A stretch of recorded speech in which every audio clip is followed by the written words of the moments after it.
Assalamualaikum dan salam Sarawak Maju Makmur bersama saya Fatin Syahira Rosti. Fokus utama Kerajaan Sarawak akan sentiasa berlaku adil terhadap penganut agama-agama lain di negeri ini. Menurut Premier Sarawak Dato' Patinggi Tan Sri Dr. Abang Abdul Rahman Zohari Tun Dato' Abang Openg, kerajaan negeri di bawah pimpinannya mengambil iktibar daripada cerminan yang dibawa oleh Nabi Muhammad SAW dalam berlaku adil kepada rakyat yang berbilang agama dan kaum melalui Piagam Madinah. Sebab itulah kita mengambil iktibar. Di Sarawak kita mempunyai masyarakat berbilang kaum dan berbilang agama. Sudah tentu kerajaan Sarawak memberikan keadilan dan juga untuk kita membangunkan negeri dalam keadaan yang aman dan makmur. Inilah satu-satu sifat yang ada pada rakyat Sarawak yang penuh bertoleransi dalam kita membangunkan negeri kita. Beliau berkata demikian ketika berucap dalam sambutan Maulidur Rasul 1445 Hijrah bersamaan 2023 Masihi, peringkat Sarawak di Padang Merdeka Kuching pada Khamis. Turut hadir bagi menyerikan lagi sambutan berkenaan ialah Tuan Yang Terutama TYT yang di-Pertuan Negeri Sarawak, Tun Pehin Sri Abdul Taib Mahmud serta isteri, Puan Dato' Patinggi Ragat Kurdi Taib. Premier Sarawak menambah kerajaan negeri turut mengambil contoh melalui perjanjian Rasulullah SAW dengan para rahib di biara St. Catherine di kaki Bukit Sinai pada tahun 627 Masihi yang mencerminkan kemuliaan sifat Rasulullah SAW dalam hubungan antara agama. Dalam pada itu, Dato' Patinggi Tan Sri Abang Zohari berharap agar orang ramai sentiasa mendoakan Sarawak untuk menjadi wilayah maju dan berpendapatan tinggi selaras dengan matlamat strategi pembangunan pasca COVID-19 PCDS 2030. InsyaAllah Sarawak akan membangun menjadi negeri contoh kepada rakan-rakan kita di seluruh negara Malaysia. Sementara itu, hujan tidak mematahkan semangat 10,991 peserta yang telah terlibat memeriahkan sambutan Maulidur Rasul 1445 Hijrah bersamaan 2023 Masihi peringkat Sarawak. Para peserta mewakili 248 kontijen dari agensi kerajaan, swasta, pertubuhan bukan kerajaan NGO, badan beruniform, masjid, surau, kejiranan mesra, institusi pengajian tinggi IPT, sekolah dan pertubuhan lain.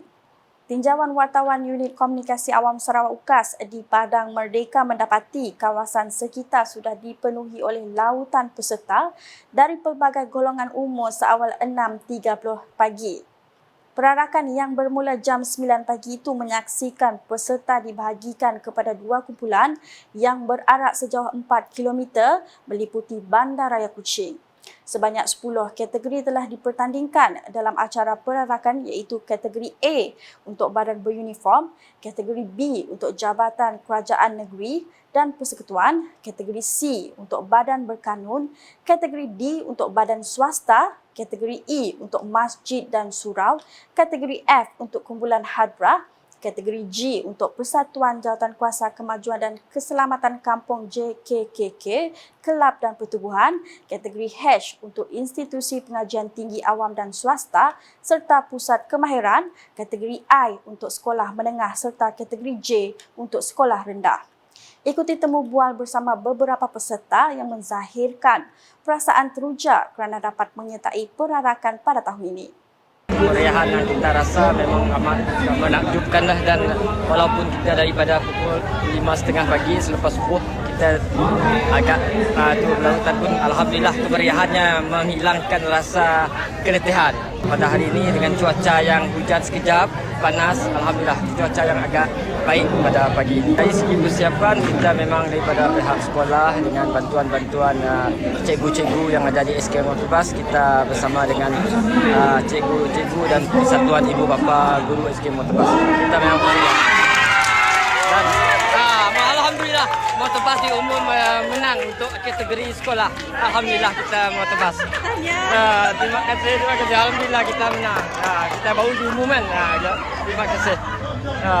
Okey, pendapat kami best lah sebab kami pertama kali sebenarnya join dengan anak kami ikut sekolah lah. Jadi kami dapat nangga di siang raminya orang kita berkumpul. Jadi rasa macam induk walaupun dia kepak sebab hari pagi tadi pun hujan juga, tapi alhamdulillah cuaca menyebelahi kami orang lah. Jadi alhamdulillah kepak yang berbaloi macam induk lah sebab benda tu kepak setahun sekali untuk kita pun junjungan Muhammad sallallahu alaihi wasallam lah. Kali ni first time saya join perarakan Malidu Rasul dekat Sarawak under IPZ Batu Lintang. Okey. Jadi untuk pertama kali memang pengalaman yang sangat bermakna untuk saya, walaupun kami kena tunggu lama dan walaupun ada walaupun cuaca hujan pagi tadi, tapi alhamdulillah semuanya berjalan dengan lancar lah. Jadi memang pengalaman yang sangat bermakna sepanjang saya belajar 5 tahun kat sini. Dalam barang itu, kategori A telah dimenangi Jabatan Penjara Malaysia Sarawak, kategori B dimenangi oleh Jabatan Pertanian Sarawak, kategori C dimenangi oleh Tabung Baitumal Sarawak dan kategori D dimenangi oleh TM Sarawak.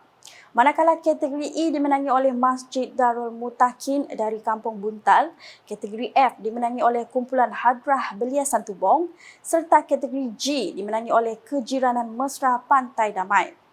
Selain itu, kategori H dimenangi oleh University Institute Teknologi Mara UiTM, kategori I dimenangi oleh SMK Batu Lintang dan kategori J dimenangi oleh SK Muara Tebas. Sementara itu, kontijen teramai disandang oleh Persatuan Kebajikan Guru Kafa Sarawak, manakala hadiah khas turut diberikan kepada JKKK Kampung Darul Islam Belimbing yang merupakan penempatan rumah panjang Bidayuh Islam pertama di bahagian Kuching. Berita seterusnya, NSIC Muay Thai Challenge 2023 kembali menggegarkan pentas Muay Thai di Sarawak menerusi kemunculan edisi kedua yang berlangsung dari 30 September sehingga 1 Oktober ini. Ahli Dewan Undangan Negeri Dun Tupong Fazruddin Abdul Rahman berkata ia merupakan kali kedua Pusat Khidmat Dun Tupong bekerjasama dengan Persatuan Muay Thai Negeri Sarawak PMNS untuk menganjurkan NSIC Muay Thai Challenge 2023 selepas mendapat sambutan yang amat menggalakkan pada tahun lepas.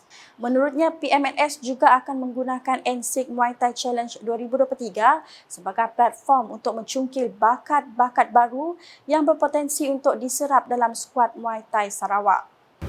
Dan selain daripada itu juga, kita hendak menyediakan platform bagi kita mencungkil bakat-bakat baru dalam sukan Muay Thai. Kita sedia maklum, Sarawak telah menghasilkan nama yang besar dalam sukan Muay Thai dan itu sudah menjadi inspirasi belia-belia kita. Jadi kita mengharapkan belia-belia kita ini menjadikan idola Muay Thai kita tersebut sebagai inspirasi mereka. Tetapi dalam masa yang sama, kita harus menyediakan platform untuk atlet-atlet Muay Thai diberi pendedahan dalam pertandingan-pertandingan.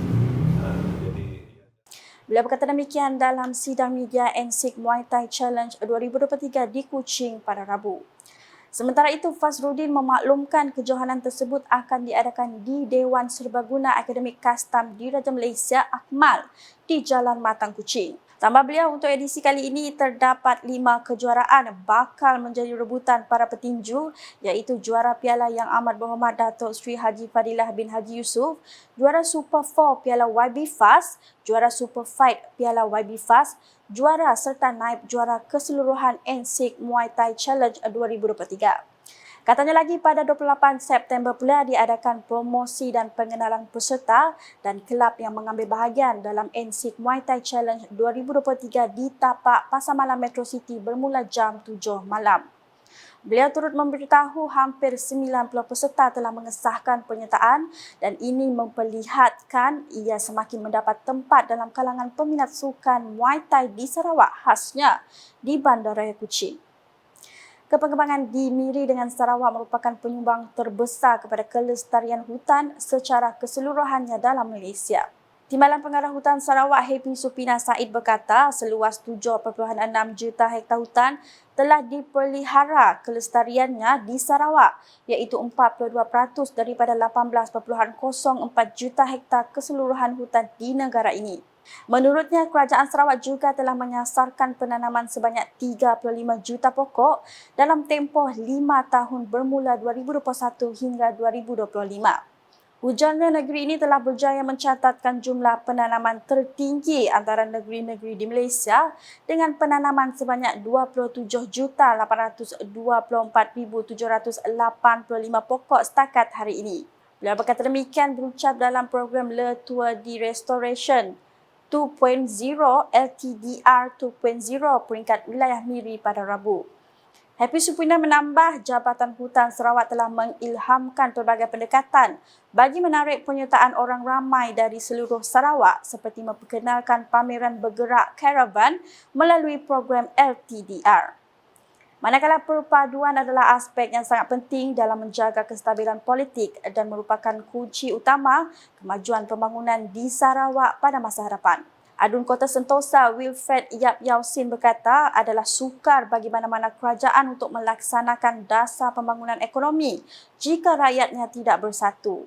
Sehubungan itu, jelasnya anak Sarawak perlu terus menyokong dasar-dasar ekonomi yang adil, sederhana dan berwawasan seperti yang diperjuang oleh Kerajaan Gabungan Parti Sarawak GPS, Pimpinan Premier Sarawak Datuk Patinggi Tan Sri Dr. Abang Abdul Rahman Zohari Tun Datuk Abang Upeng. Beliau berkata demikian ketika berucap merasmikan pertandingan reka bentok Tanglong 2023 sempena sambutan Festival Pertengahan Musim Luruh Anjuran Pertubuhan Kebajikan Chongi Sarawak di Kuching baru-baru ini. Dalam masa sama, Wilfred turut memberi galakan kepada persatuan-persatuan di konstituensinya untuk menganjurkan lebih banyak acara yang dapat memperkukuh semangat perpaduan serta kebersamaan dalam kalangan komuniti.